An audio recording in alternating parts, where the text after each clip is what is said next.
So welcome everyone to the next event in our ESWN event series. So today we have an event with 5 really fantastic panelists, all about navigating a workplace hierarchy, and we're really excited for everyone to join us today. So a little bit about what to expect during today's event. So we'll have a little welcome for about 5 minutes, followed by panelist introductions and experiences. There'll be 5 minutes per speaker. Then we'll have the panel discussion and Q&A for about half an hour. And then you'll be able to go into breakout rooms and meet each of our panelists individually. So you'll be able to move between the breakout rooms, so you don't have to stay in one particular one. And then at the top of the next hour, we'll close the event. If you have any questions today, please send them through to questions@ESWN. So all of the questions will be handled anonymously, and you'll be able to send those directly in the chat. If there's any tech issues, send those through to me. So I'm tech@ESWN, and we'll be able to help you out if you've got any problems.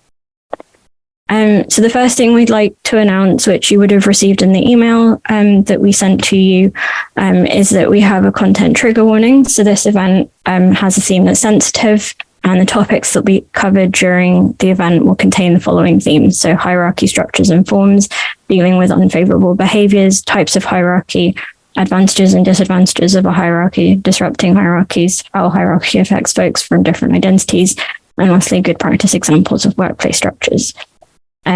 So we would say to you, if this event will be upsetting for you, we encourage you to leave the meeting now, and we'll give you just a moment to be able to do that.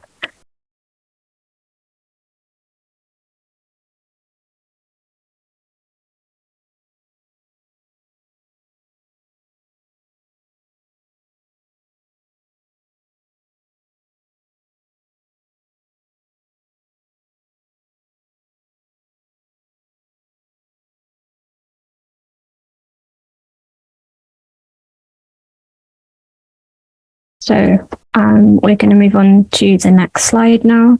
So a little bit of housekeeping. So we ask you to please abide by ESWN's code of conduct. So you should have signed this upon registering, but if you found yourself here and you haven't, please take a moment to go to our website and have a look. So all aspects of this event, except for the breakouts, are being recorded for those that can't join us live. This event is fully closed captioned, and you can use the CC button at the bottom of your screen to show or hide them. Again, if you've got any questions, send them directly to questions@ESWN via the chat.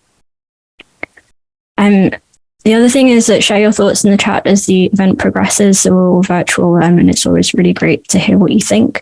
If you've got any tech issues, send them through to tech@ESWN via the chat as well. Just to also, the other quick reminder is that chat and mouse rules apply to this event. So what happens at this event in non-verbal form, so that's chat messages and in breakout rooms, stays at this event. And we ask you to follow that protocol. So a little bit about ESWN if you've not come across us before. So ESWN is a 501c3 nonprofit organization dedicated to increasing diversity across the geosciences, with an emphasis on creating and supporting a nurturing community, working for cultural change to eliminate barriers to a diverse scientific workforce, and empowering scientists through professional development. And if you're not a member, you can find the link to join on our website as well. So very quick introduction to workplace hierarchies. So our speakers will go through all of this as well.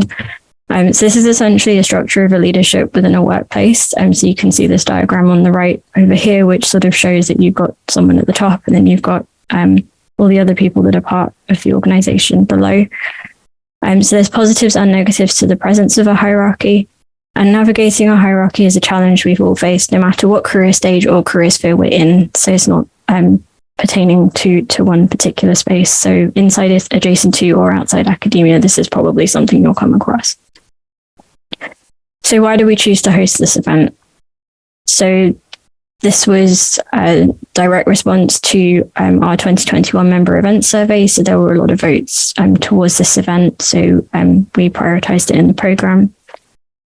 It's multi-career stage and cross-sector and applicable to a wide range of communities. So our events aren't closed off to earth sciences. Anyone can join and tune in. And lastly, we'd like to help you to successfully navigate a workplace hierarchy if this is a challenge that you're facing.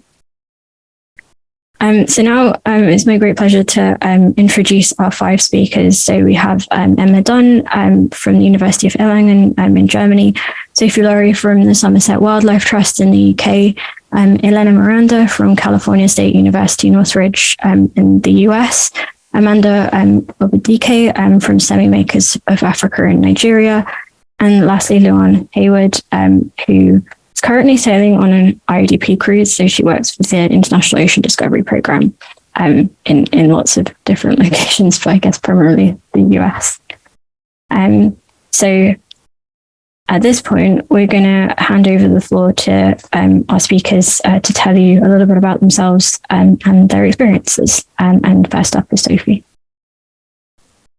Thanks very much. So I guess I'd like to start off just really by thanking the organisers for inviting me to be part of this. It's a really important and challenging discussion, and in my long career, I've struggled with it myself, I think. So in terms of an introduction, I tried to think about what would be most helpful as we go through the rest of the programme today. I'll give you a bit of career background, some experiences, and finish off with a few reflections. So I spent half my career as an academic in universities and research institutes of around about 18 years, and the other half in research administration. I've worked in around 9 different organisations in positions from entry level to senior management. Just under a year ago, I stepped down from a senior management position as a transition to retirement, and I'm now working at a relatively junior level in my local wildlife trust. I really wanted to try and bring my extensive kind of varied experience, mostly working with global programs, to a local level. All the organisations I've worked in have been structured hierarchically, and my experience of hierarchies, even when they're similar in form and function, has been quite varied. I think in all cases, this has been to do with the organisational culture in the institutions, almost exclusively driven by behaviour and beliefs of senior management. Positive and inclusive leadership can, but doesn't always result in a better organisation. But an environment where there's a lack of trust and confidence between the different hierarchical levels, without fail, to my view, leads to dysfunction and less than optimal outcomes, both for the people who work there, the individuals, and for the organisations as a whole. Although I've never experienced a flat working structure, I do think hierarchies have their value. I say this because I'm a strong proponent of good governance. Where governance breaks down, the organisation itself really suffers, and this generally works within a hierarchical system.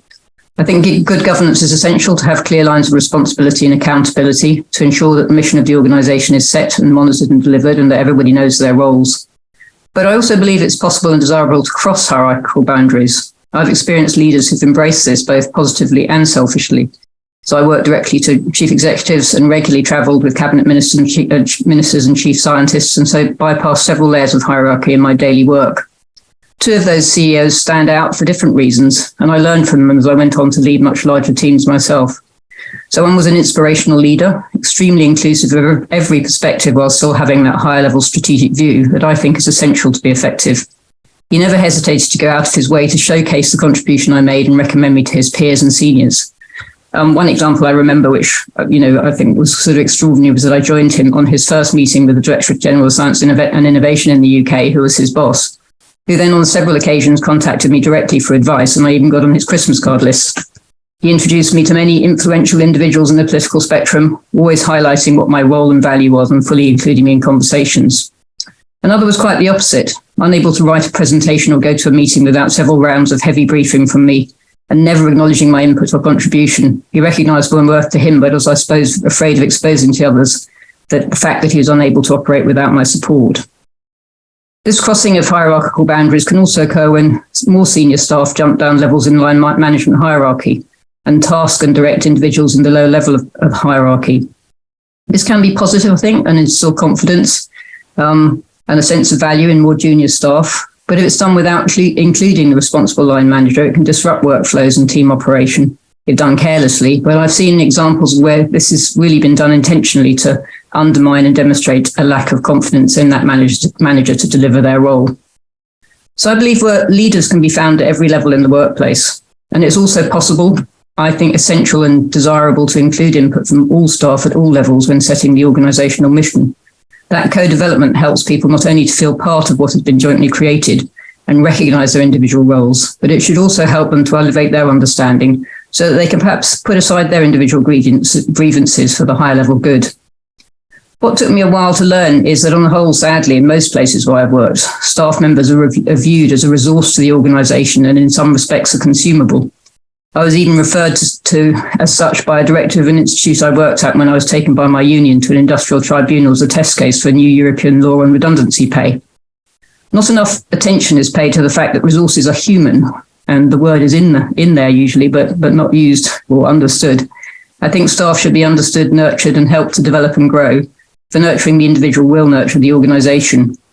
From early on, I built a vision of where I hope to go in my career and have taken what others have described to me as a portfolio building approach to navigating that path. I've faced a number of challenges throughout my working life and learned a lot of lessons. I wasn't prepared to look the other way when staff within and outside my land management were treated unfairly, bullied, overlooked or undervalued. And I've addressed these sorts of issues head on and tried always to ensure that the complaints are lifted above the personal.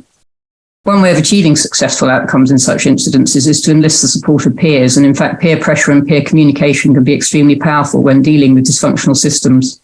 The weight of the group can be difficult to ignore. Reaching the career height that many aspire to requires considerable and uncomfortable compromises, and each individual has to make the choice as to whether they are prepared to do that. Another of my line managers brought this home to me at a time when I was feeling quite frustrated at the lack of progress in a system that I viewed as unfair. In the end, I reached a realization that it was possible to make a difference in life and do something of worth and impact without climbing the ever more greasy pole. I've managed to navigate some hierarchical systems effectively, and I hope I'll have some useful thoughts and insights to share in this meeting. Other systems, I will say, have beaten me, but in the end, I felt the right course of action was to walk away. And this was not so much an admittance of defeat, but more in recognition that in order to progress, the best way was to take my skills and knowledge and move out in order to move up. I've had some good advice on the way from inspirational managers and leaders and great support from peers.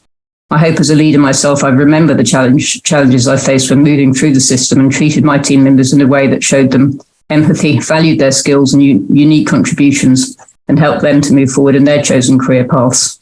I hope also I'll have some experiences of value to bring to the discussion in response to the many questions and reflections that have been posed by the participants. So I look forward to a great meeting. Thank you.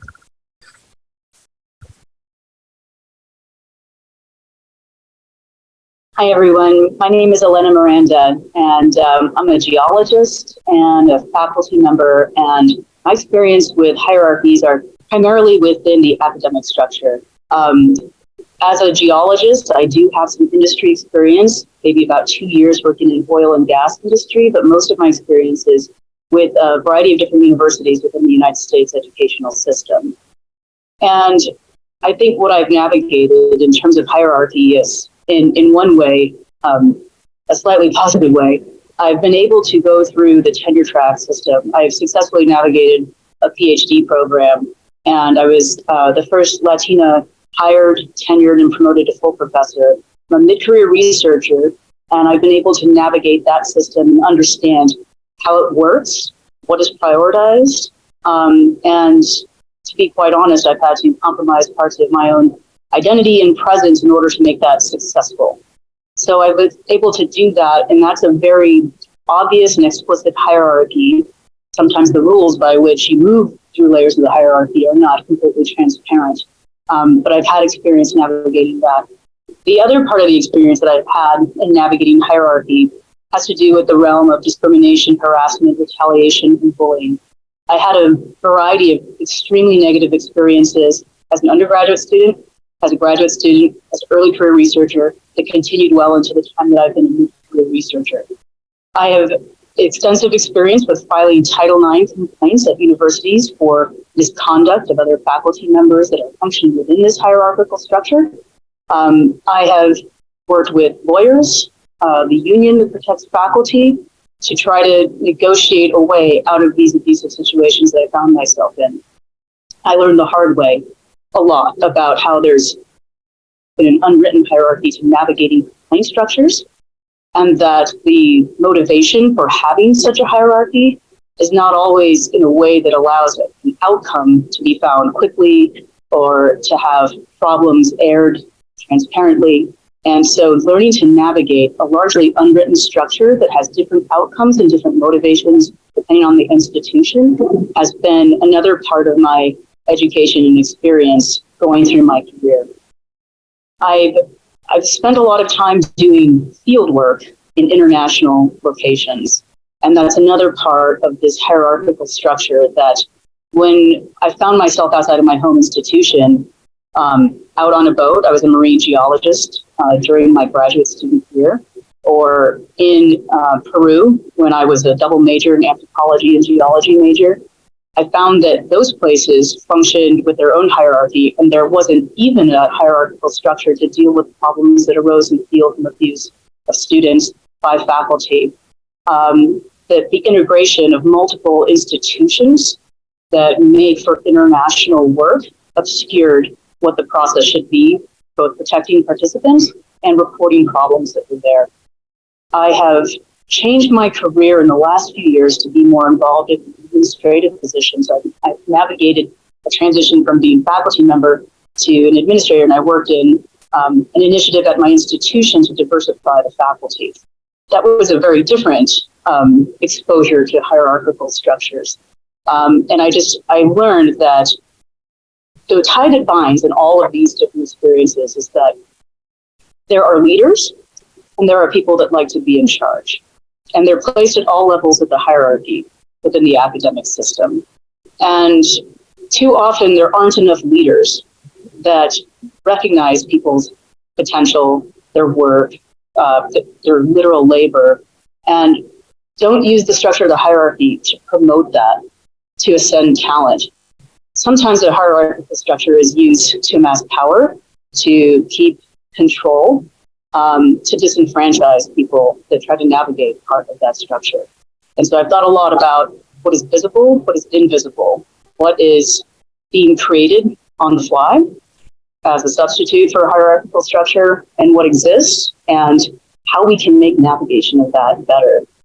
I guess that my sort of concluding statement that I would want to make is that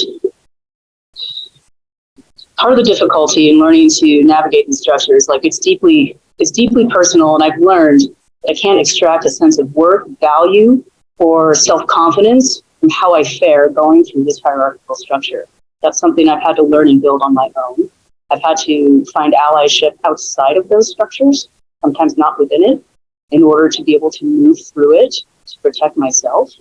And that I also realized that there's great importance and value in me learning to ascend those structures, because I can speak about some of these horrific and abusive experiences and what those outcomes are because I survived it. And so I know where things fail, I know where things hide, and I have ideas about how those things can be circumvented. But it's the long game, and sometimes you have to wait to move through that structure or to call out problems with it. And so I've had some sort of fits and starts in moving through this structure. But all of that informs my perspective of working within and through hierarchies. Thank you.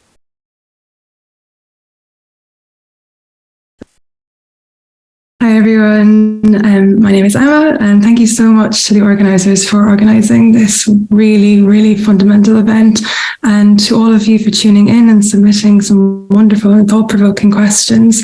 I'm really delighted to be here and sharing my experiences. Before I talk more about my perspectives and my experiences, just a little bit more about me. I was adopted into the earth sciences from biology as a zoology graduate, and coming from what actually is quite a female-dominated field into a very male-dominated field, something that I will always find quite jarring. So that, on top of the intersection of a lot of other things, is something that really forms my views on hierarchy, which I'll talk about more towards the end of my introduction. I then moved from my native Ireland to UK for postgraduate studies, and I started my PhD at the University of Birmingham in the UK, and then I stayed on there for my postdoc. My postdoc actually started the week after the very first COVID lockdown in the UK, so I have some very unique experiences from that situation. And then at the end of last year, I moved to Germany, where I'm now working as an assistant professor, both teaching and researching at a university in a beautiful Bavaria. Among the other panelists, like Elena, I represent someone who's currently trying to navigate hierarchies within traditional academia, within traditional academic structures, which are, as some of you might already know, very much exasperated in countries like Germany. I have worked exclusively with universities since graduating, which is very much forming my opinion on hierarchies, but I've had some short stints and part-time work in other institutions like natural history museums and educational charities. For those tuning in who are also in academia, it's very likely that you're very, very aware of the hierarchies that exist, and they're very likely an important part of your everyday life. And no matter what kind of institution you work at, you'll probably have experienced them in some way, shape or form, whether positively or negatively. But as Raymond said at the very beginning, that hierarchies are not unique to academia, and hierarchies are in every kind of work, no matter where you are. And one thing that I have found particularly helpful is seeking perspectives and advice from friends and from colleagues who work outside of academia. And it's something, again, I'll very likely touch on later on in the session. Some of my best advice that I've ever received comes from a very dear friend who works in the construction industry as a project manager. And you can imagine the kinds of things that she experiences in a very male-dominated community, as well as in a very project management heavy role. One thing that alongside this advice and seeking advice outside of academia for me as an academic is the importance of mentorship, and not only mentorship for me looking upwards and being mentored by more senior colleagues, but also being mentored by more junior colleagues and allowing myself to be mentored by more junior colleagues. I think I have learned probably more from those colleagues who are coming up behind me than those who have gone ahead. But I'm very lucky to have had some wonderful mentors and also some wonderful examples of leadership. I also have had my fair share of bad leadership and bad experiences with hierarchies. For this event in particular, I want to draw on my experiences in a number of different flavors related to academia. The one that's really affecting me most at the moment in my current job is how I am now moving up the hierarchy. I'm no longer a student protected by the certain structures that students are protected by, and then moving from my postdoc into a position where I'm very much student focused and focusing on teaching. It's a very, very different kettle of fish than what it was when I was a postdoc. And I'm taking on lots of new roles, various administrative roles, and working with a variety of different people in different roles as well. So navigating that and not trying to not become part of the problem in the hierarchical structure as well. Also working in countries that are not my native country, I'm working alongside cultural hierarchies or ideas of hierarchies that come from cultural experiences. That, as I've mentioned, in Germany is particularly strong. Germany is very traditional in its academic structures. There is a lot of experiences of sexism, misogyny, as well as racism and other forms of discrimination. And so working through those, as well as working through heavily entrenched hierarchies, has very much been part of my experience working here. Also, as I mentioned, starting my postdoc and working remotely for almost the entirety of my postdoc, navigating hierarchies remotely is something that I think a lot of my generation and those who've also experienced the same form of working through COVID is very, very unique, but also something that is quite rewarding when it works out really well. But navigating them, identifying the hierarchies as well through emails or through Zoom calls can be quite challenging. Another thing, Elena has already mentioned this as well, is a lot of my experience of hierarchies, particularly bad experiences with hierarchies that come from fieldwork. And there might be this very deep hierarchy and evident hierarchy, but as soon as there's a problem, the hierarchy disappears and there's very little accountability.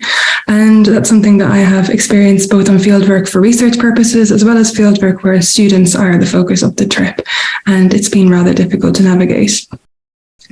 Another thing related directly to my research is interdisciplinary research. My research is becoming increasingly more interdisciplinary, so I'm getting an idea of the different hierarchies, the subtle hierarchies, I guess, that exist in different fields of research, particularly in the arts and humanities. And it's something that has brought about very unique challenges, but also has been very enriching, much like looking outside of academia or outside my direct field of study for advice and for perspective.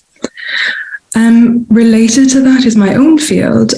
For some of my research, I work on fossil vertebrates, on dinosaurs, so the very traditional, I am that kind of paleontologist, unfortunately sometimes. And there's a lot of hidden hierarchies in working with this kind of research, which some of you may also be experiencing this in different fields. where you not only have top-down hierarchies, you also have lateral hierarchies where there are different people working that aren't just academic researchers. You sometimes have amateur researchers, you have fossil collectors, fossil dealers, and things like that introduce a new kind of challenge when it comes to working through hierarchies. And one thing that I want to finish on by mentioning is the intersection between hierarchy and sexism and misogyny, which was very evident through the questions that were submitted before this event. They were incredibly thought-provoking. Some of them were incredibly gut-wrenching as well. And it's some things that I have also experienced. It's been particularly jarring as I've moved up through the hierarchy and into new roles, but also into new countries and into new cultures. As a cis-het white woman, I will not experience this in the same way as others. And it's important to recognize the intersection between misogyny and race and sexism with racism, ableism, and other forms of discrimination as well. And I'm sure this is a theme that will come up many times during the next session. And that's it. Thank you so much for having me.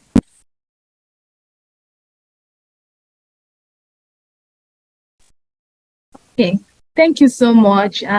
I think I really I'm so inspired by Emma's story, Sophie. So my name is Amanda Obidike. I'm from Lagos, Nigeria. I'll just share a very brief story about something I encountered 2 years ago when I was recently appointed as the general manager of the Saimeka Okosa Foundation. So I'm from Lagos, Nigeria, and this foundation that I started working with 2 years ago has their corporate office in one of the southeastern region of Nigeria.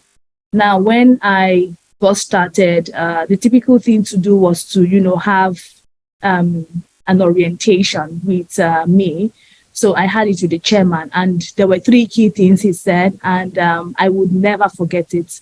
One of the things he said was I should be ready for challenges, giving 3 factors. One being that I'm a female coming to work in an organization that is, densely populated by men. 2 is I should be ready because some staff will not take my leadership, friendly because I'm young.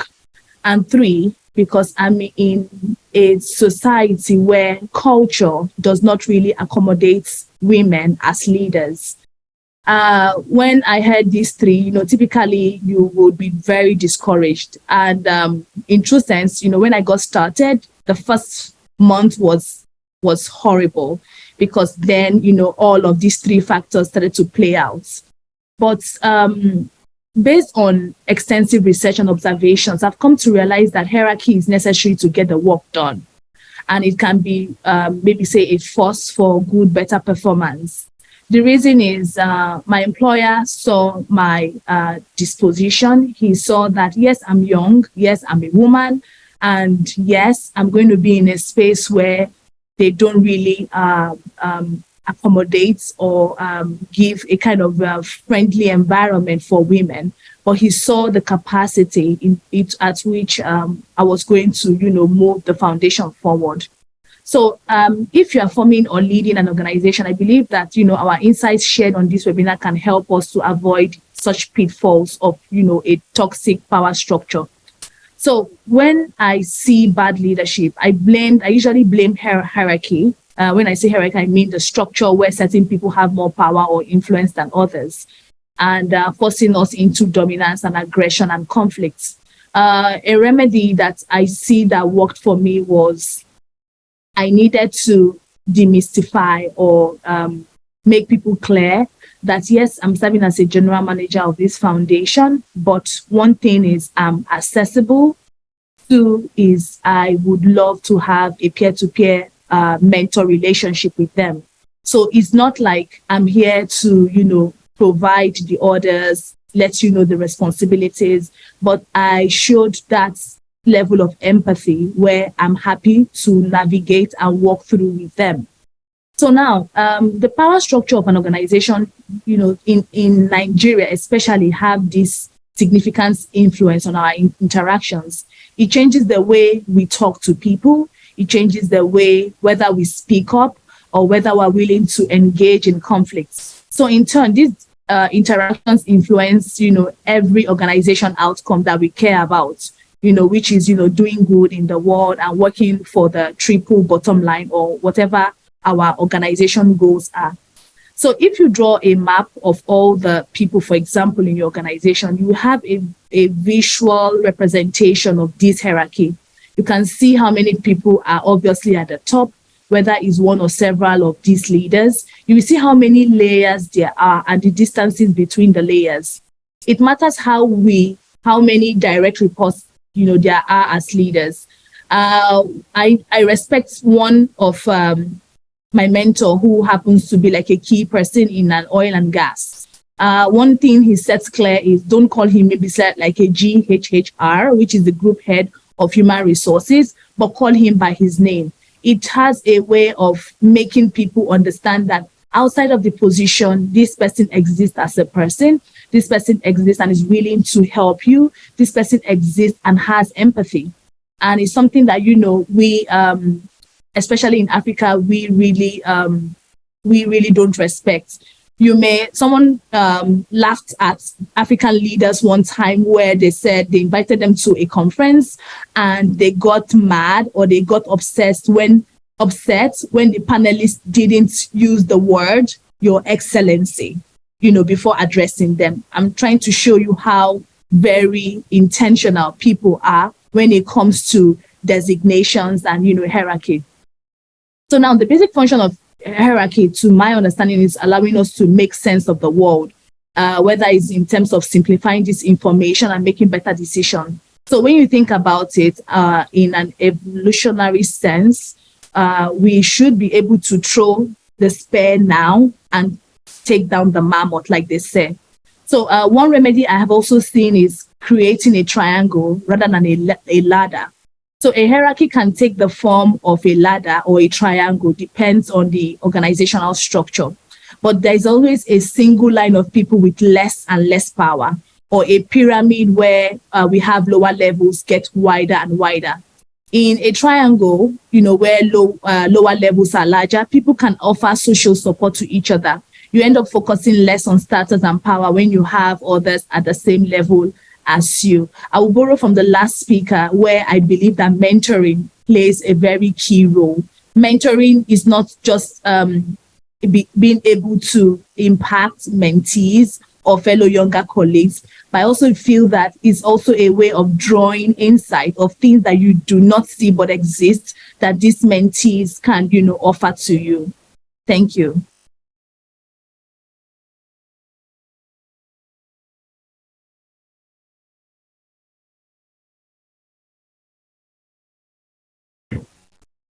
Okay. My name is Luan Heywood. I'll start off with a little bit of biography. I grew up in Iowa City, Iowa, in the center of the United States, and grew up. So Iowa City is a town that surrounds the University of Iowa, and the University of Iowa is where I got my undergraduate degree. So in that experience, it was great because moving into academia, I felt very confident navigating the university because this is somewhere where I'd grown up in and around the university. Also, my mother was an international graduate student through most of my childhood, and then later became a faculty member at that institution. After the University of Iowa, I got my master's degree in igneous petrology, geological oceanography from Western Washington University. And during my master's, I was working on a project related to ocean drilling.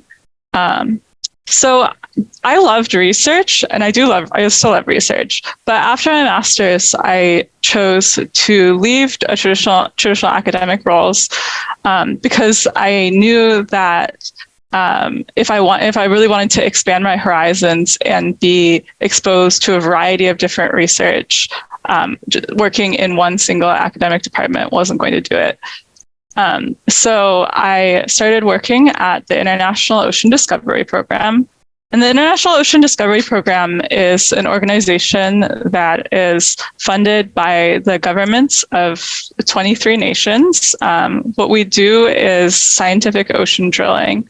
And one of the main goals of IODP is operating the Joides resolution, which is where I currently live and work and where I am right now at the Mid-Atlantic Ridge.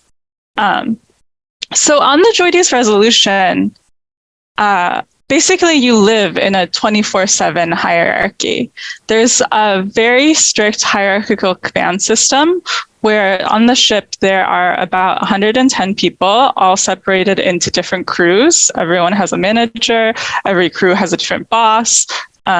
And if you need something, you go up to your boss, who talks to another boss, and then goes down to whoever you're needing the thing from. In some ways, working on the Joides resolution, I've been afforded more control and autonomy over my own work than I might have done at a similar early career level in an academic institution. Because out here, since there are so few people on the ship and we do 24-hour coverage, you really have freedom and flexibility in what you're doing. So I have my own lab. Everything in my lab is my responsibility to make sure that it happens as it needs to. And also I have flexibility to do it how I want. So two hallmarks of hierarchy out here kind of move into the benefits and drawbacks of the system. So the first would be centralized decision-making.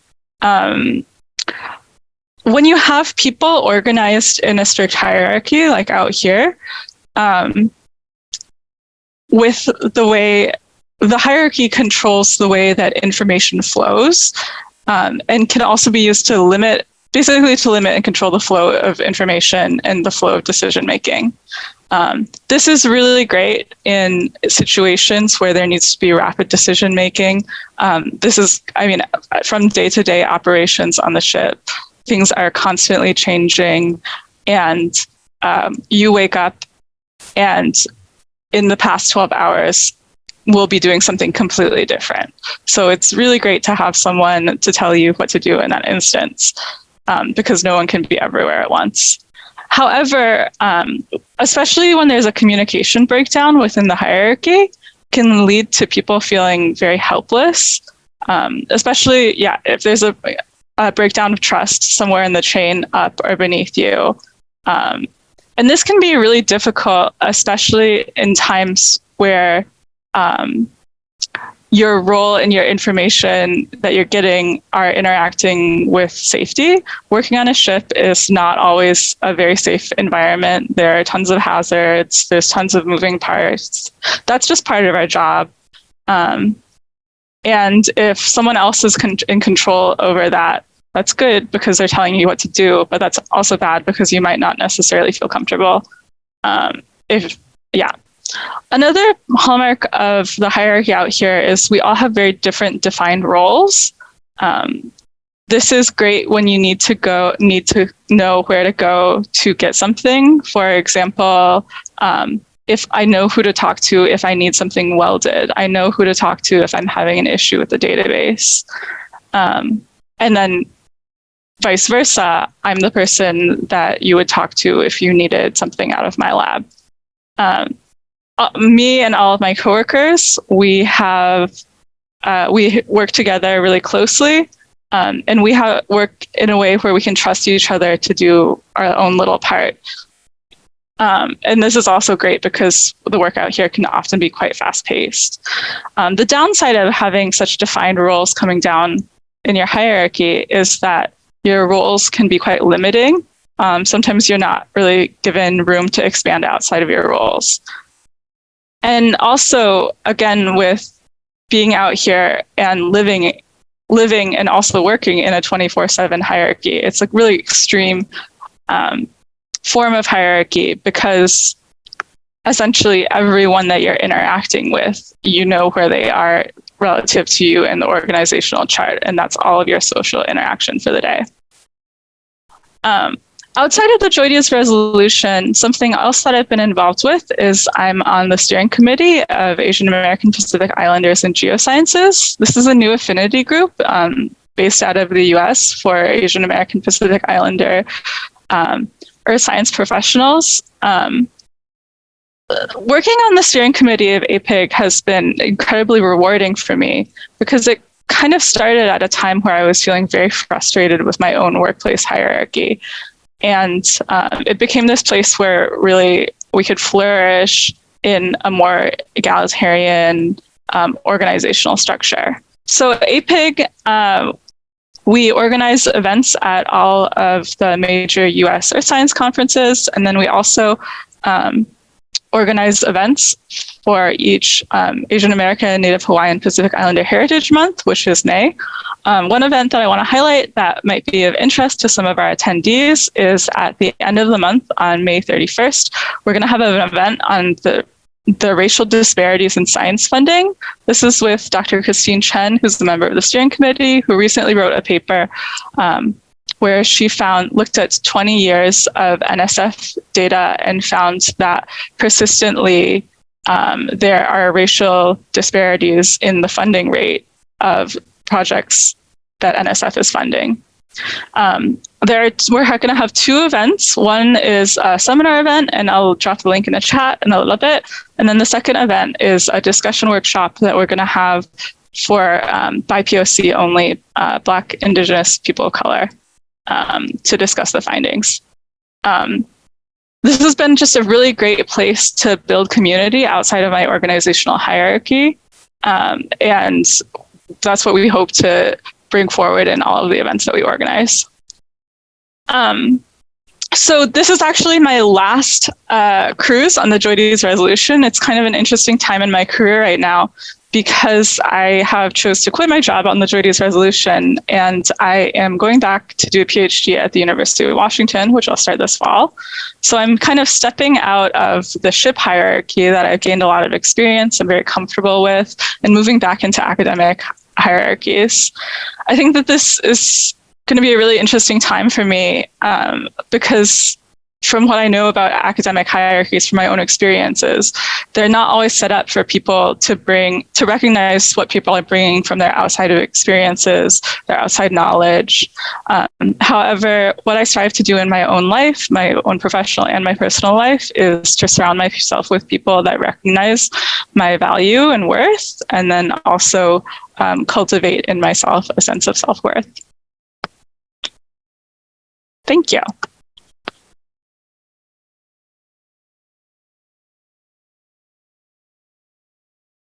Thank you so much to all of our panelists for sharing your experiences. It was really great to listen to. So we're going to move on to the next segment of the event, which is our panel discussion. So thank you very much to everyone for sending in your questions via the registration form. So there are a lot of questions and bits of information, but we found some common themes. And we've narrowed it down into some key questions within 6 key themes. And the leading questions and the themes will be pasted in the chat so that you can follow along. And just a reminder that there'll be an opportunity to ask more questions during the breakout session. So now I'm going to hand over to Meredith, so we're going to co-moderate the panel discussion. Hi, everyone. I'm Meredith Hastings, president of the Earth Science Women's Network and professor at Brown University. Thank you again to all the speakers. Those were amazing background stories and really rich, information about how hierarchy has affected you. And it really resonates with a lot of the themes that came through and the questions that people submitted. So let's start with an introduction to workplace hierarchy. This was touched on a fair amount, especially by Sophie in the beginning. But let's talk about, what is a hierarchy and what are some of the benefits and drawbacks of a hierarchy. So I think the what is hierarchy, all of you kind of touched on. But maybe Sophie, you could start with, what are some benefits and drawbacks of hierarchy, which you also touched on in your introduction. And then maybe Luan can follow up from there. Thanks, Meredith. Yes, I think there are benefits to hierarchies. I think it does, as I said in my introduction, help people to understand their role in the organization. And, it also helps you to communicate with peers at your level, which is quite effective in terms of challenging some of the hierarchical structures. I think where it often goes wrong is where those hierarchies aren't well constructed. It can be so. From my experience, for example, the organizations that I worked in when I was working in research funding, the structures were changed in an attempt really, I think, to provide promotion opportunities for people, but it ended up with the structure being kind of bulging at a middle management level. And so instead of having a traditional pyramid hierarchy, which I think probably is the most effective if you've got the right people in those different levels of the pyramid, it ended up with a lot of senior management who then really didn't have an awful lot to do. They'd been promoted because they'd been recognised for their contribution, but there wasn't really a clear role for them. And then people at the lower level who had an awful lot to do and were being directed by far too many people. So I think if you have a hierarchy that's structured well and has people that operate effectively within that hierarchy, which is, something we all wish for, but don't necessarily see, then they can be a good way of working.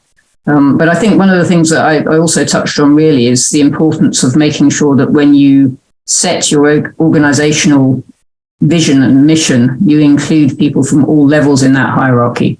Because, and what I've always done with team members, for example, when I've started working in a new team, is I've taken the organizational or the team mission or developed one if we haven't got one, and I've done it collaboratively with all team members. And had several sessions, usually away day sessions, where we've all sat down together, said, what do we actually want to achieve as a team? And always having it within the view what the higher level organizational mission is, because I think that really helps you to understand situations where you can't actually do what you want to do because it's not going to contribute to that high level mission, and helps people to see that.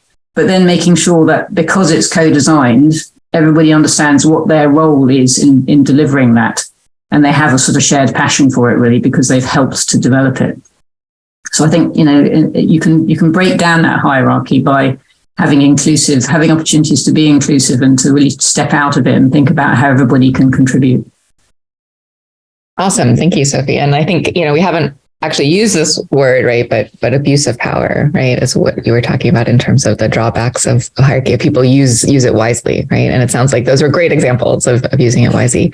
Luan, do you want to add anything else to that? And then I'll ask you to start with the second question. Luan, sorry. Yeah, it's okay. I think that Sophie did a great job pointing out the benefits of having a flexible hierarchy, and how that can go really well. And I think that at our organization, we really lean really heavily on hierarchies because IODP is this organization that has hundreds of employees, over 12, like a dozen or so offices. And then there are these thousands of visiting scientists that cycle through our ship.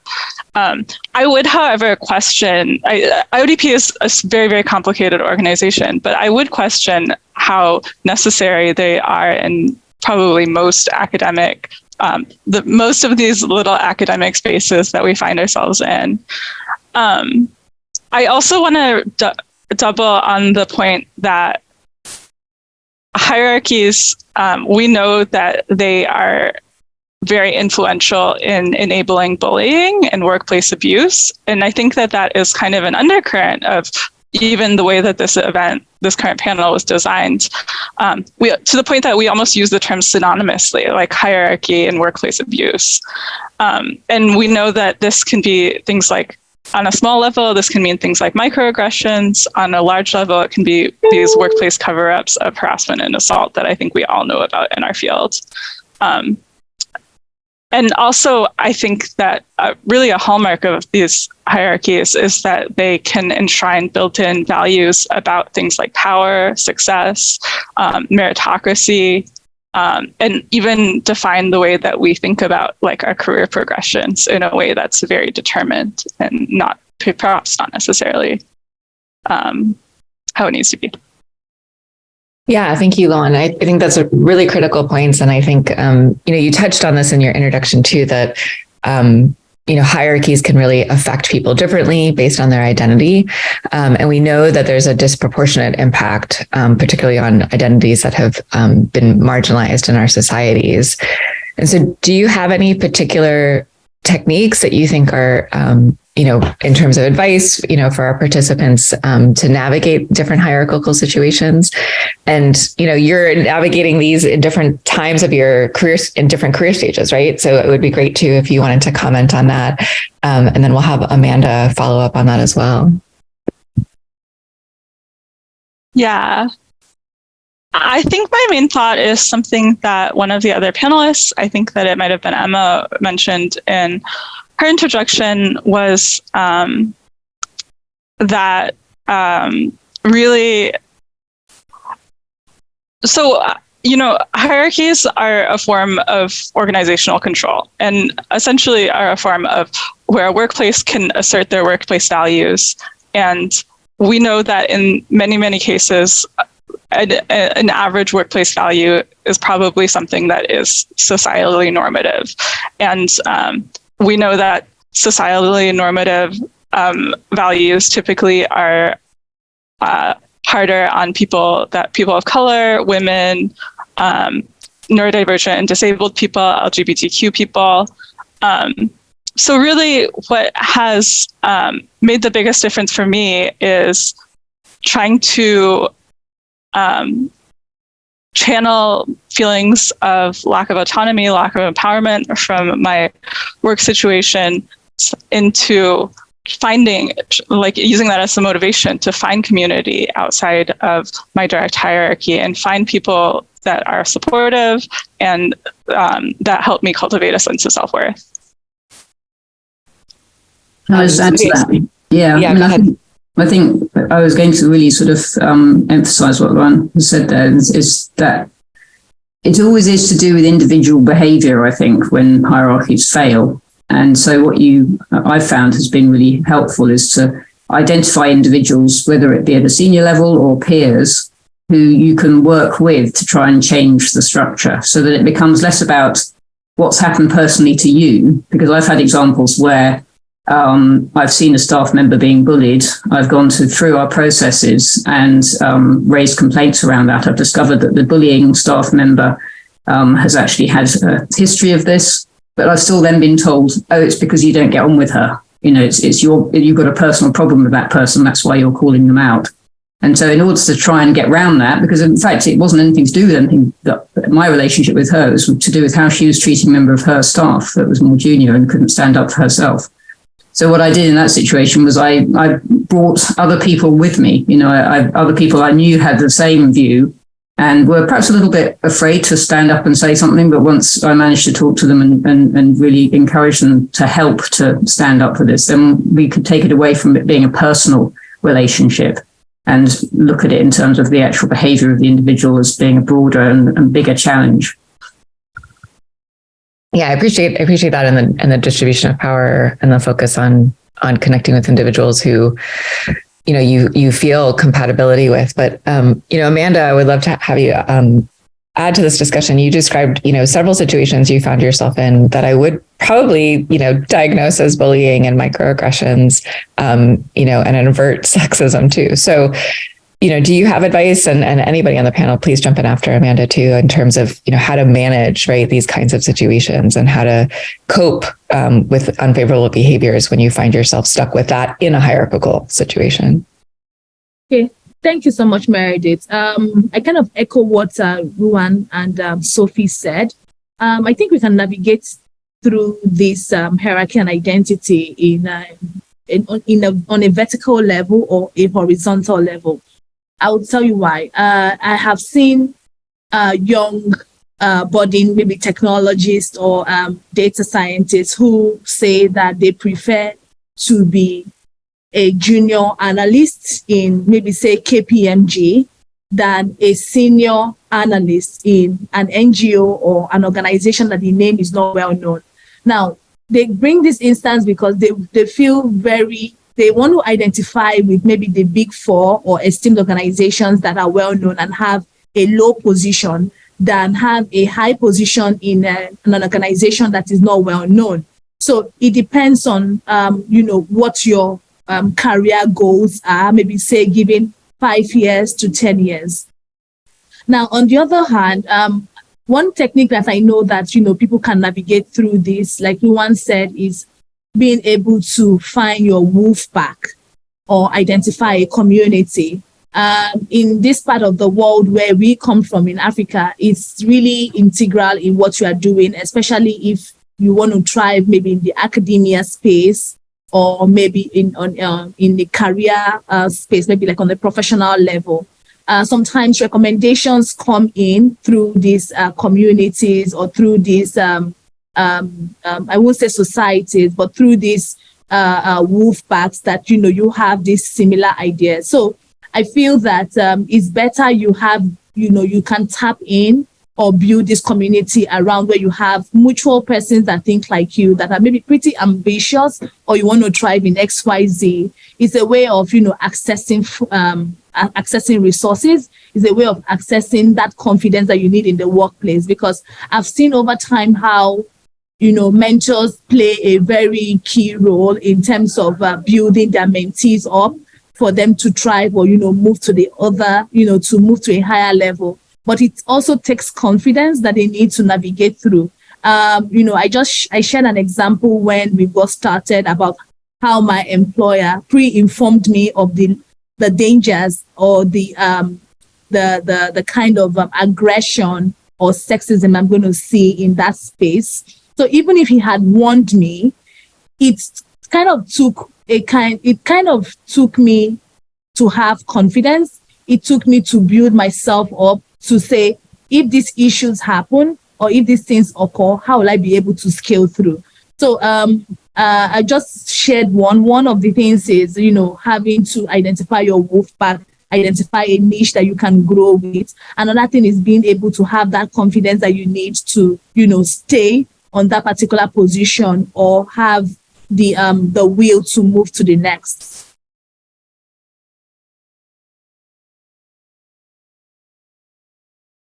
Sorry, I muted myself. Thank you so much, Amanda. I was commenting on your comments.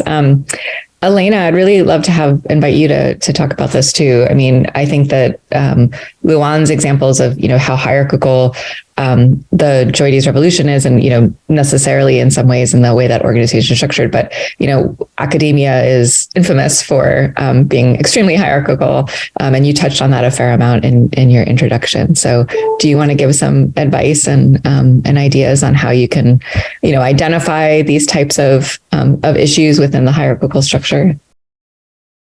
Sure. And then just a note about pronunciation, Elena. So I think one of the things I learned early on is that, and this is my experience as an undergraduate student, with a pretty disastrous field season and abuse happened overseas, and I came back from it. And I wasn't that familiar with the university structure.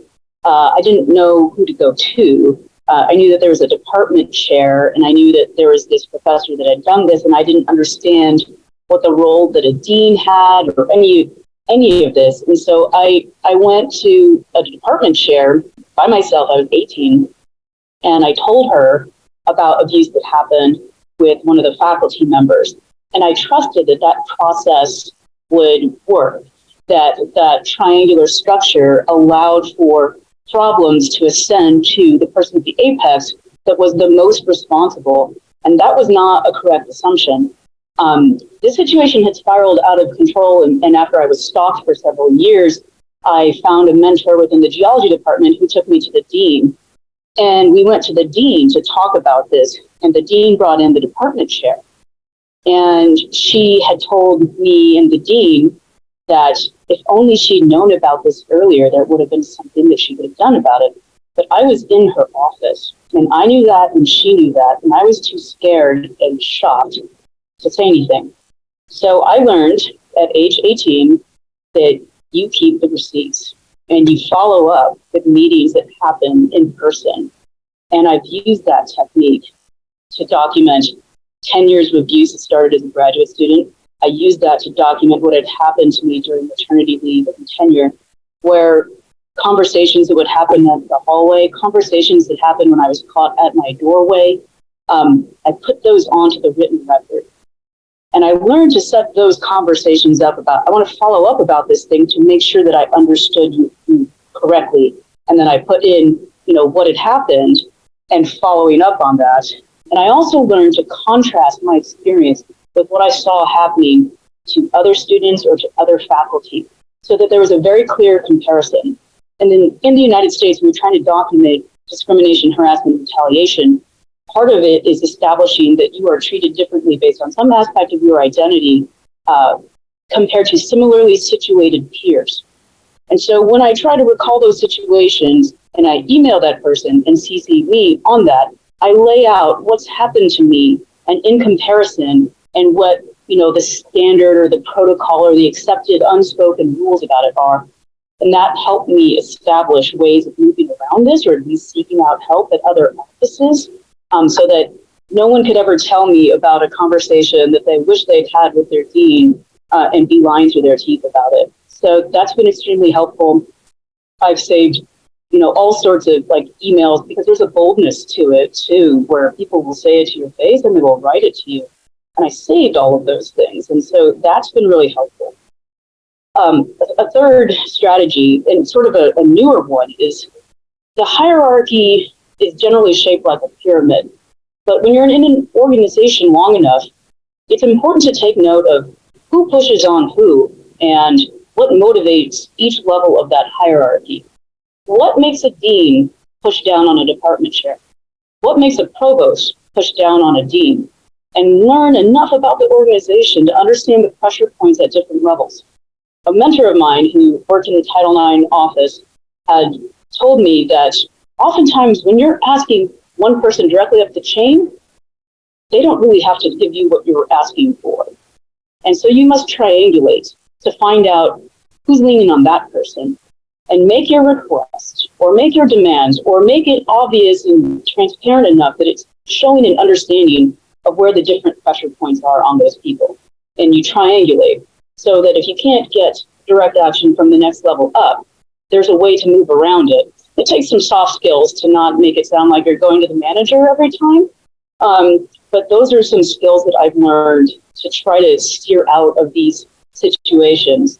I've also just, quite frankly, just have to push past shock and ask follow-up questions about, what did you mean by that? Did you mean this? Or suggesting the implication in public settings, in faculty meetings, in places that take the discomfort being restricted from myself to others, and to watch someone try to explain themselves around other people, because a lot of this happens.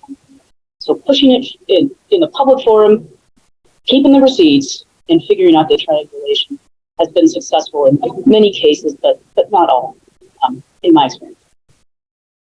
Yeah, thank you. And thank you for correcting my pronunciation, Elena. I've got a lot of background noise here, but those are incredible strategies. It also sounds exhausting.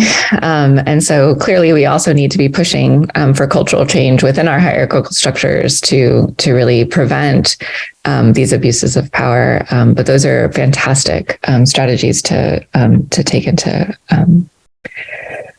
practice. So Ramad, did you want to take over with questions here? Emma, it would be awesome to hear from you because I know we haven't heard from you yet. Our next theme is to talk about disrupting hierarchy. How can we do it, right? And how do you act with integrity without having negative consequences within your career? And again, I think Elena touched on this, and we could come back to her. But Emma, why don't you start with this one? Yeah, I actually kind of want to say to Elena what fantastic strategies that you've implemented. And actually, I now identify them in some of the ways that I have indirectly tried to navigate my own hierarchies, and seeing them all written down like a list like that actually was quite reinforcing of my own strategies for navigation. So hopefully that also resonated with some other people here, particularly those in my position. In terms of disrupting a hierarchy, I actually very recently had a conversation about this with a friend and a friend of a friend who has had a number of negative consequences of disrupting hierarchies happen to them. And they're very brave as a person, and I don't think I could ever emulate that kind of personality, but they say very openly that negative consequences are going to come your way. Not everything that you do in trying to disrupt a hierarchy is going to come out sunshine and rainbows. It's going to be difficult, and it is more difficult for others than it is for some people. So it's important to understand that as you're going to play with a hierarchy, that you are going to come up against very negative things, feelings, as well as consequences. And sometimes it's not going to go your way. And it's important, especially from a position where you can engage with a hierarchy like this and engage with problems, then if you can, you should. And if you can't, you should seek out those who can support you, like something Sophie was saying. And those kind of things are going to happen. It's not going to be comfortable. You are already being made uncomfortable if you're having to deal with problems of a hierarchy. Why are you afraid of the comfort of others? So that's another thing to also remember. But in terms of another thing that I wanted to mention, on which I know is coming up, but as you're moving through the hierarchy, developing these kind of strategies early is usually really advantageous, and to know that it's not going to ever stop necessarily. It's just going to change and become different. And as you move into other sectors or other roles, that you'll find that there'll be new challenges constantly coming your way. And I want to come back to what Luan said about finding yourself and feeling your sense of self-worth and focusing and driving forward with that as your primary focus. I think that's super important. I want to reiterate it.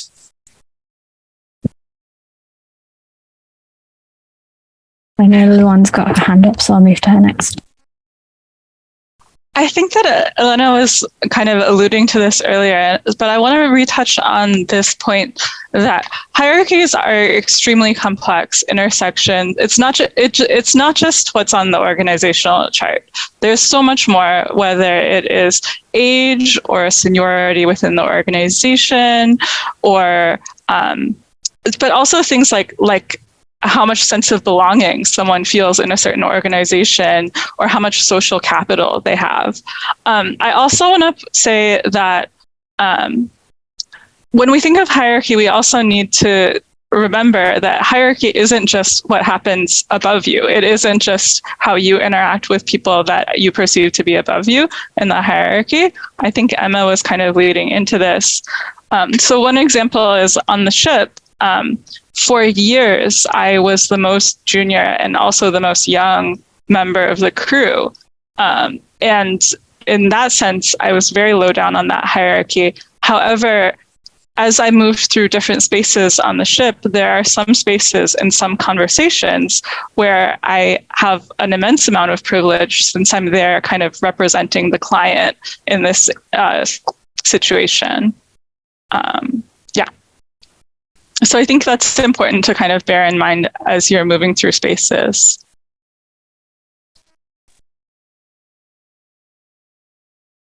I think Sophie was also going to join in with this topic as well. Thanks very much. I mean, I think the whole question of self-worth is really, really important here. And so I just wanted to sort of add to that as well, I think, because very often you don't feel empowered to challenge. And I think Elena's described some very sort of brave actions that she's taken out of necessity, it seems. But if you don't feel that you've got to value yourself, then perhaps you don't have that bravery to challenge. And ways of trying to show that can be, so for example, one of the things I always felt, or very often felt, was when I went out into the community that I was serving as a research administrator, I felt incredibly well valued. When I came back into the research council, I didn't feel valued. And so it was almost a sort of a reinforcement, going out, realizing that the things that I'd done and the things that I'd delivered were providing value to other people. And that gave me more confidence to go back and say, yes, I know I am doing the right thing here. I know I'm providing value to a bigger community. It was challenging. I left academia because my research institute was closed down. I didn't want to move to another part of the country again. I had young children. I was settled. And there was no research, no opportunities where I lived to carry on that. And so I moved into a career that I didn't really want to follow. But, over time, I found it a very valuable career because I was providing value to others. I was creating opportunities for others to deliver things. And it was just a really exciting thing to do. So I think going outside of your organization to feel that sense of value can empower you and help you to then challenge within your organization, because you know that what you're doing is really bringing a lot of good to a lot of people, and helps you to be brave, because I think you do have to be brave. Thank you. So Elena, you'd also expressed interest in adding to this one. Yeah, so I think I want to agree with Luan that sometimes I don't think you can avoid negative consequences to your career. In my experience, I really felt that I got backed into a corner and all I had was me. And I absorbed so much discomfort and smiling through it because I was just so deathly afraid of, what I knew would be inevitable. When you name the problem, you are the problem. And that has happened to me over and over again. So I had to really decide what my breaking point was. And I know exactly when it happened in each of these situations that I was like, okay, here we go. I'm going to file everything. I'm going to be in every office. I will bird dog this. I will exhaust everybody else to the degree that I've been exhausted by this to just work my way through this. I worked one situation for 5 years and finally got an outcome.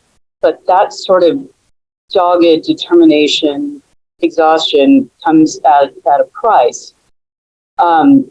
So I had to be very calculated about when I would speak out, over what threshold. I couldn't fight every battle. So for example, I knew I was most vulnerable after my PhD, and I had an experience in my PhD. I wrote about it in an article called The Leaky Pipeline Playbook Inside Higher Ed, about deliberate mechanisms of bullying that are designed to exclude people and to keep intact the power structure. And I experienced basically those same things as a tenure track professor. But I knew that letters of recommendation depended on it. I knew that publications recommended on it, and I was directly threatened to end my career with, not being grateful or staying in line or like dealing with the hip checks that I was supposed to just swallow as an early career researcher. So I waited until I was promoted to full professor to speak about what happened to me as a graduate student, to talk about what happened at sea, to talk about the networks of collaborators within marine geology. There was an ecosystem of reviews that thrived. And I had to ultimately leave that discipline and reinvent myself as a completely different geologist because I decided to speak out and to take action about it. So it didn't come without cost. I learned so many things along the way. And because I had to remake myself and reinvent myself, it taught me a lot of self-reliance, and it taught me very slowly who I was becoming and what my skill sets were, because there was none of that coming from around me. And that's where I learned very quickly to not judge my value and my talents by the way that I was being treated. I learned a lot more about the experience of people like me within academia.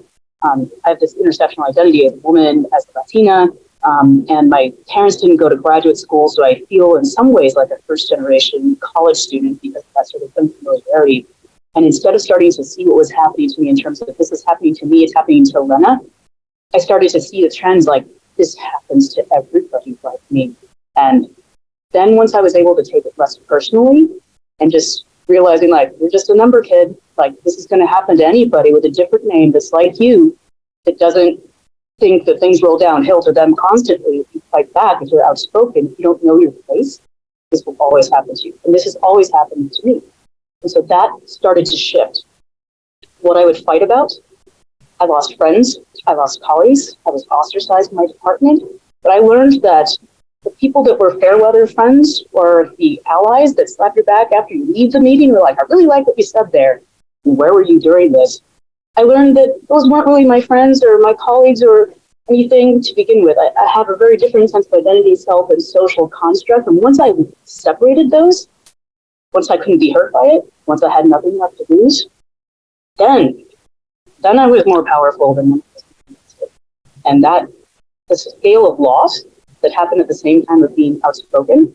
I mean, it took a lot to get through. That's what it cost. But I calculated it, and I waited till I was more safe in some ways to finally start to speak up. Okay, thank you so much. Amanda, did you have a contribution, or we can also move on to the next theme instead? No, Rahimat, I'm fine. Thank you. Okay, great. So our next theme we have is about formation of hierarchies. So we know that hierarchy really just doesn't happen automatically, and a lot of the panelists have touched on this. It's definitely created by folks within that. So they can choose whether they behave hierarchically or in response to being part of it. And when you move up in a hierarchy, how do you make sure you don't become hierarchical by accident? And for this question, Emma and Elena will help us out. Thanks very much. Yeah, this is something I've now mentioned many times I'm navigating at the moment. And it's something that in establishing my own lab group for the first time, I'm trying very hard to emulate the best of a hierarchy and the purposes of a hierarchy, and also trying to step away from becoming the hierarchy that I've had difficulties with in the past. And for that, I am working with a lot of younger people, so working with a lot of students particularly, and some younger collaborators as well. And the number one thing that I have found incredibly useful, which luckily comes quite naturally to me as an Irish person who likes chatting and like knowing everything about everybody, that is communication, and clear, honest, open communication. I do not subscribe to this very stuffy appearance of academia where you don't talk about things unless it's official and it's very academic. No, we communicate in my now newly formed lab group as a very open space. We talk about everything related to what we're working on, how we are working in that space as human beings as well. And that's something that I have found personally very enriching as well. So it serves many, many different purposes, and as well as helping to form a healthy hierarchy where I am the person in a particular role of responsibility, and I can do this number of different things for you and with you as a person within this group. Eliminating things that are negative in hierarchies, something that I don't necessarily have the greatest role models for in my own hierarchies that I've worked through as a student and later as a postdoc. I have found it quite difficult to make sure I don't fall into those traps, because sometimes you can get very frustrated, things can just not go your way. But one thing that I'm very lucky to have, and I would encourage others to seek out, is that person, that mentor, a friend or a colleague who will tell you, like, absolutely not, back down, back in your box and sort yourself out. And I am lucky to have that kind of person, people, plural, who will do that for me and who will like really, not so much maybe stand up to me, but really show myself back to me and say, like, is that really the way you want to continue working like this? And I, through that, have learned that I can't fight every battle, which is something that Elena really touched on as well. And something that Elena also touched on that I want to incorporate in the whole communication thing is that positive or negative, everything gets written down. Every meeting has meeting notes that are shared on a format like Google Drive that everybody in the entire meeting gets to see. I'm working with my colleagues, so working up in the hierarchy at the moment. I'm not ever entering a meeting unless there is an agenda or there is a purpose for the meeting that is written down. And that stops, in my experience, it stops the hierarchy from showing its ugly head and from people negating responsibility or walking away from their own responsibilities in the hierarchy, but also placing the hierarchy as a barrier between progress and actually using it to bully or to be discriminatory. So that's something that I found incredibly useful and echoes something that almost everybody here has already touched on. And that's my experiences so far. I was muted. So I think as a result of the experiences that I had, a lot of them negative and abusive, I realized that I was probably most likely and most prone to repeating what had happened to me. I know why my PhD advisor acted the way she did. It was just such abject sexism. I understand first generation feminist women that were coming through the system, that it was awful and the things that they were subjected to, and it deeply affected them and it tamed them and it shaped their personalities. But it also made, for some people, a way to put that out into the next generation of women within geoscience. So I had a choice that I could replicate what was done to me and acting out the pain that I had incurred and make sure that somebody else coming up the line was going to suffer that way to earn their spot in there, or I could choose, but that dies with me, and I won't make a group this way. And so I've been very deliberate about the way that I advise what's in my group, that if I've done something that makes students uncomfortable, or if I'm just wrong, I mean, I'm not going to get it right 100% of the time. I apologize, and that I don't say the sort of hurtful, abusive things. I'm very transparent about what the hidden curriculum is in there. And so that's the way that I've really fought back on redoing what was done to me. Because I think that this generation of women scientists, that we can experience sexism from both women and men, and it's not as, in many cases, it's not quite as obvious as, you know, what was happening a generation ago. So it's harder, it's cryptic to you know, identify that. And so I want to champion and celebrate women, early career researchers. And we all want progress. We don't want these things to replicate. And so that means that maybe there is the perception that the next generation is having it a little bit better. Well, they should, because we need to, those things need to stop. And so if the damage was done for this to change the path, then so be it. At least something good came out of what happened. The other thing that I've started to work with is, I mean, I have a lot of hurt about the double standards and those sorts of punitive measures and the goalpost shifting, policy, creating policy and writing things down, like taking the hidden curriculum message from the students and turning that around to faculty and asking, where is that written? I know we've done this, but can you point to where this is written down?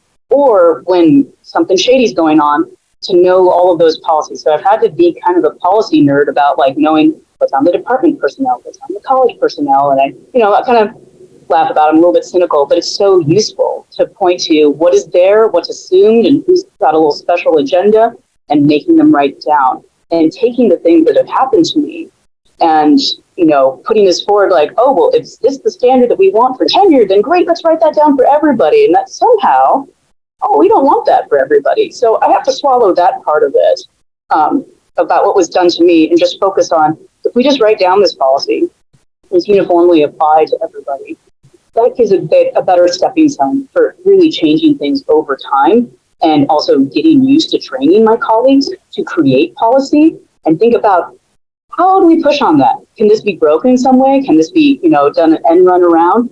How do we do that? And how do we just start to write those things down?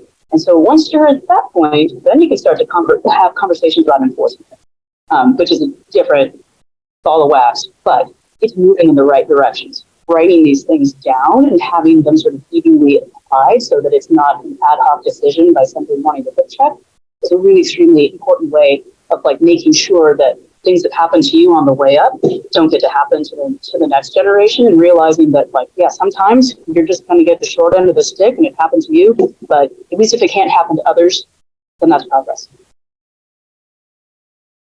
Definitely all great points and things I couldn't relate to as well.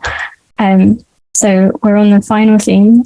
Also know that we're a little bit short on time. So we're going to go over good practice examples of workplace structures. So how do we make a hierarchical workplace more inclusive? What strategies can we employ? And what's a good practice example? And for this question, Emma and Sophie are going to help us out. I'm going to very briefly just go back to my a point I made very early on was mentorship. And the thing that I found in my new job are colleagues and how they recommend mentorship, that particularly mentorship that is outside of the institution, sometimes even outside of my field.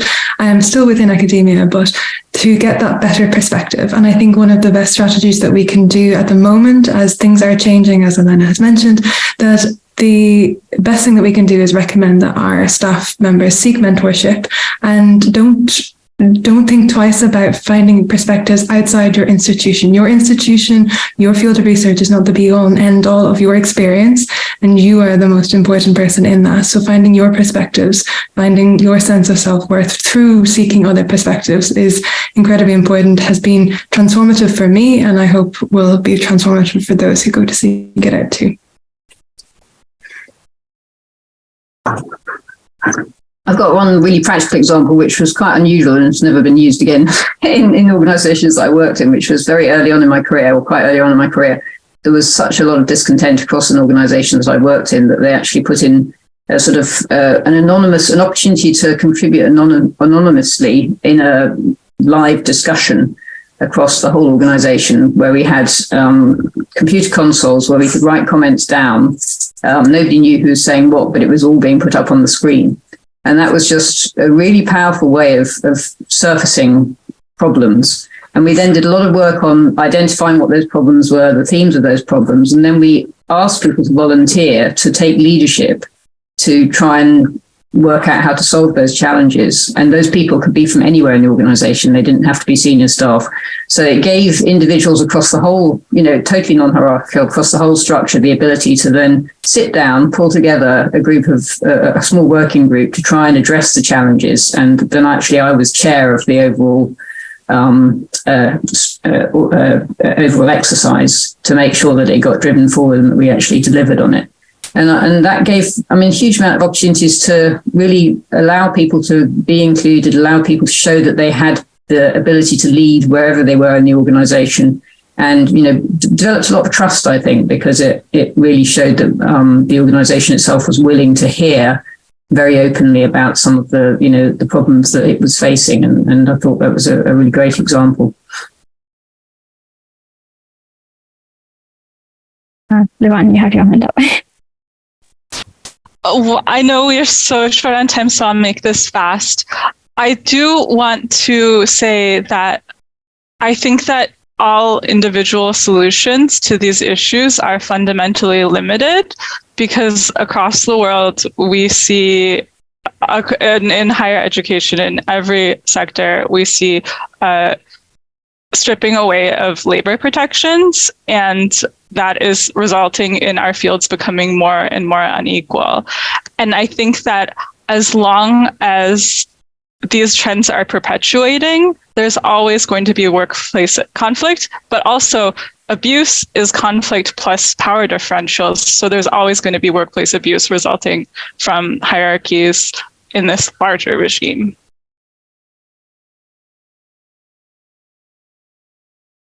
Really good strategies. Amanda, would you like to join in as well? Yes. Okay. So just to add to what my fellow panelists said, I believe that having an inclusive environment entails us being very intentional and purposeful about it.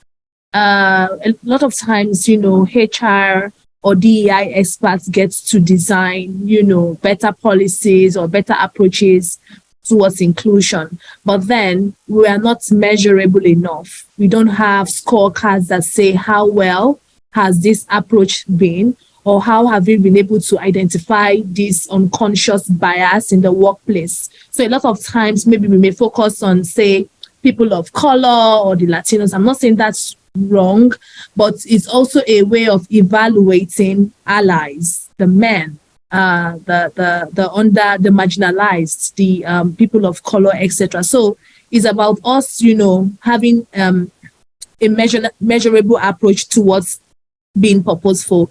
Then another thing I'm thinking that is a remedy is how we should be able to democratize recognition. The reason is there are places where positions matter. I'm not saying positions shouldn't matter, but then it's also affecting a lot of performance feedback, where recognition is always tilted to, the senior level management or, the C-suite executives. I believe it should be like an all-round situation. It should come in the form of maybe, say, motivation. It should come in the form of advanced training, or certain kind of benefits that, we can integrate. So democratizing recognition also plays a great role, in addressing these challenges.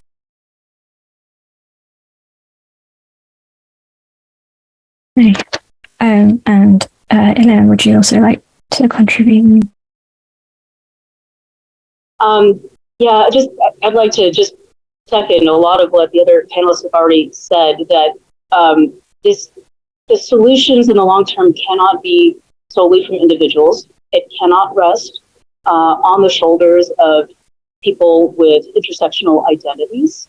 We need allyship from people who decide that they're going to put some skin in the game too, and trading that social capital for change, and allowing, providing training for them in practice at being able to speak out, and normalizing that sort of allyship, like active allyship and co-conspiring to change policies and practices. And one of the things that's been effective is, this faculty meeting environment where so much slow violence gets done. I have a colleague that is very outspoken. She'll start fights, and it's and ask those questions and doesn't back away from those things. And early on, when I was in that position of shock so much, she would immediately jump in and say, "Well, why is this happening to Elena? Because I did this," and blah blah blah. And so those sorts of things, to normalize that behavior, I don't think a lot of academia is accustomed to that. I see action from people that at some point in their life played the black sheep role.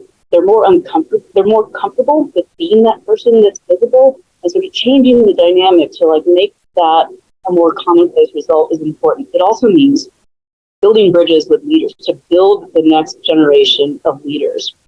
At my institution, we are a federally designated Hispanic serving institution. So the student body is very diverse. And so our administration likes to say that they do DEI work because our institution is diverse. These are not the same.